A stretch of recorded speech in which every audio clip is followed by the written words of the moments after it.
Hello friends, मैं Vishal Singh BCom e learning में आपका स्वागत है।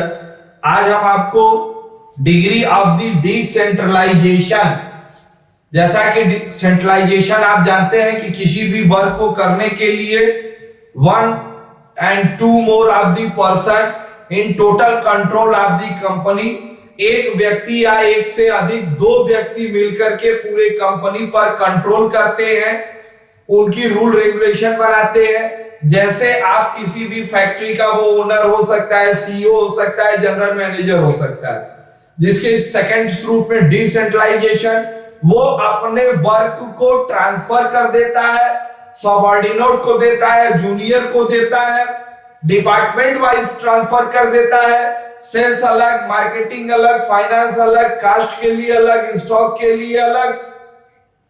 तो इस फंक्शन को हम क्या कहते हैं? Decentralisation. Degree of the decentralisation, किसी भी कार्य को आप कैसे करते हैं, उस कार्य के करने के संबंध में आपका क्या स्टैंडर्ड होगा, आपके स्टैंडर्ड क्वालिटी की माप की जाएगी, तो वो डिसेंट्रलाइजेशन ऑफ द पोजीशन। कौन सा व्यक्ति करेगा, नेक्स्ट हाउ, कैसे आप उसकी स्टैंडर्ड की माप करेंगे, नेक्स्ट क्या करना चाहते हैं, नेक्स्ट आप आ सकते हैं व्हेन, कब आप करेंगे, वेयर, व्हाई, क्यों और कैसे की जाएगी। अब इस कंडीशन को आपको देखना है।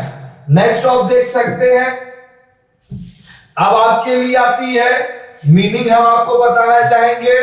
फर्स्ट है आपके लिए meaning, according to Allen the existence decentralization determine what of the authority delegated, जो आपको पावर दी गई वो क्या है, how far down in the organization, top level से middle level and management level पे ट्रांसफर होती है, आप उनको कैसे करते हैं।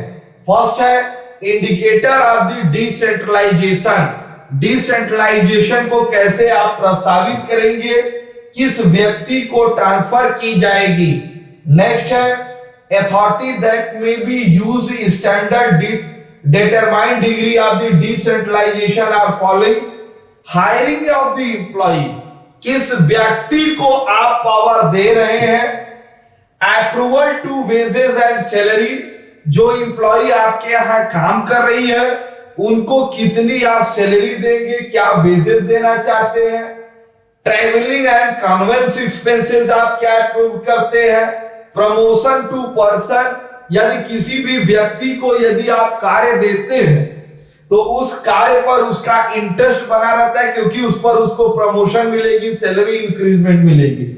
अप्रूवल टू परचेज कमेटी, आप कोटेशन बनाइए, टेंडर बनाइए, उसमें आप देखिए क्वालिटी से और क्वांटिटी से कोई समझौता नहीं होना चाहिए, और अकेला व्यक्ति है तो वह क्वालिटी कहीं भी, तो इसके लिए आप अपने बिजनेस की एक कमेटी बना सकते हैं, वो जब उसे पास करेगी तभी आप कंपनी के रॉ मटेरियल या आप ऑर्डर, किसी भी कंपनी का रॉ मटेरियल खरीदना है, उनको ऑर्डर देना है, उनको करने के लिए जब तक आपका परचेज कमेटी आपको अप्रूव नहीं करेगी तब तक आप प्रोडक्ट नहीं परचेज किए। Acquisition of capital equipment, company को अगर कुछ डेवलपमेंट के लिए पैसे चाहिए तो वो पैसे आपको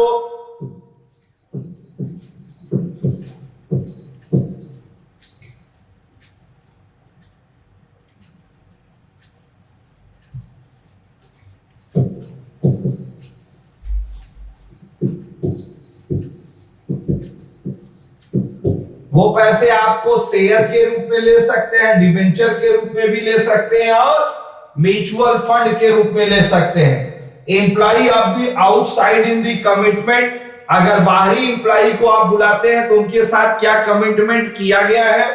नेक्स्ट है लीजिंग ऑफ द प्रॉपर्टी, अब आप मैक्सिमम 30 ईयर के लिए प्रॉपर्टी लीज ले सकते हैं, उनकी क्या रूल रेगुलेशन है। Acceptance of the sale order, अगर कोई भी ऑर्डर आया है तो वो कंप्लीटली समय से पूरा होना चाहिए। नेक्स्ट है approval of the transportation of the contract, कोई भी अप्रूवल ट्रांसपोर्ट के लिए गुड्स आप करते हैं तो कभी कभी क्या होता है कि कोई भी मटेरियल आप परचेज करिए, अगर वो खराब होने वाला है तो कंपनी अपनी ट्रांसपोर्टिंग अवेलेबल कराती है और आप तक, आपके काउंटर तक गुड्स पहुंचाती है। तो इस आधार पे किस ट्रेवल्स एजेंसी को दिया गया है इसका अप्रूवल होना चाहिए।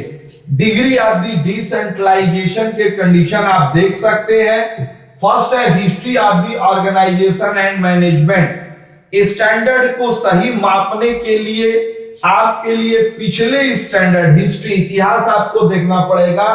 तो the company grown of the form a small group person there is tendency centralisation further of company and not decentralisation of the authority.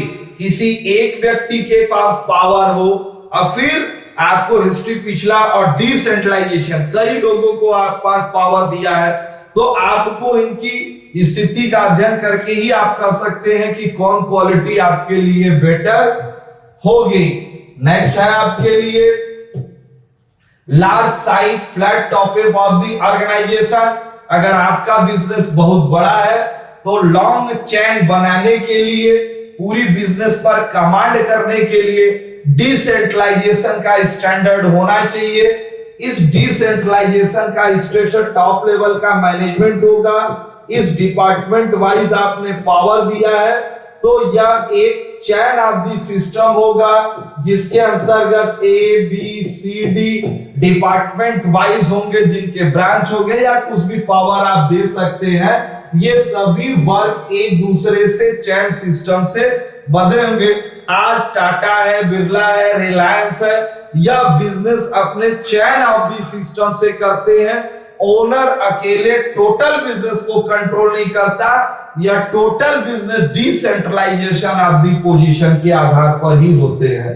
Next of दे सकते हैं central line in the significance of the decision, strategic decision involving the higher cost.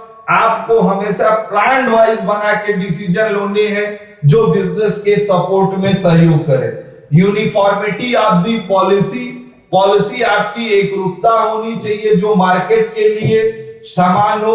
Centralisation authority can, ये policy आपको जो भी decide होगी ये price है, क्वांटिटी है और क्वालिटी के संबंध में होगी। Availability of the competent subordinate of the management, आपको डिसेंट्रलाइजेशन में हमेशा सब मैनेजमेंट अवेलेबल होना चाहिए। ये subordinate management developed must be provide management many manager under the decentralisation, उसके नीचे भी आप मैनेजमेंट का एक पूरा चेन बनाएंगे जो डिपार्टमेंट जो फोरमोन टाइप का भी होगा जो बिजनेस के डेवलपमेंट में टोटल सहयोग करता है। नेक्स्ट है डायनेमिक ऑफ द कंडीशन, आप देख सकते हैं कभी भी बिजनेस में चल रही है उतार चढ़ाव, लेकिन कभी भी ऐसा होता है कि अभूतपूर्व परिवर्तन होता है। तो हम अपने आप को इतना बिजनेस में स्ट्रांग करें कि किसी भी लास्ट चेंजिंग तक भी जाने पर हमें अपने वर्क पर कोई दिक्कत नहीं होनी चाहिए। तो work successfully but under the condition uncertainty when the technology, अगर हम अपनी टेक्नोलॉजी के आधार पर अगर कैसी चीज होती है तो हम उसको तुरंत डायनेमिक आधार पे परिवर्तन करके बिजनेस को डेवलप कर सकते हैं। डिस्पर्सल ऑफ द पर्सन, जो विभिन्न डिफरेंटेड ऑपरेशन अलग अलग वर्क हैं उनको हम एक साथ करते हैं। Centralisation would be possible but the depend of the over different territory decentralisation, different अलग अलग भाग को एक साथ करके हम एक मेन कंपनी के मूल ऑब्जेक्ट को प्राप्त करने का प्रयास करते हैं। आज आपने पूरे video degree of the decentralisation को देखा। डिसेंट्रलाइजेशन को हम स्टैंडर्ड मानते हैं जो कंपनी के किसी भी कंपनी के गोल, मिशन और ऑब्जेक्ट को प्राप्त करने में हेल्प प्रदान करती है। आप अपने इस चैनल वी कॉम लर्निंग को लाइक, सब्सक्राइब एंड शेयर करिए कि ज्यादा से ज्यादा लोग कॉमर्स नेक्स्ट एग्जाम के लिए, आप सेल्फ नॉलेज के लिए, चाहे वो सीएस हो सीए, किसी भी एग्जाम के लिए आप अपने इसका नोट्स बनाएं और अपने एग्जाम को ऑल द बेस्ट एग्जाम बनाएं। Thank you.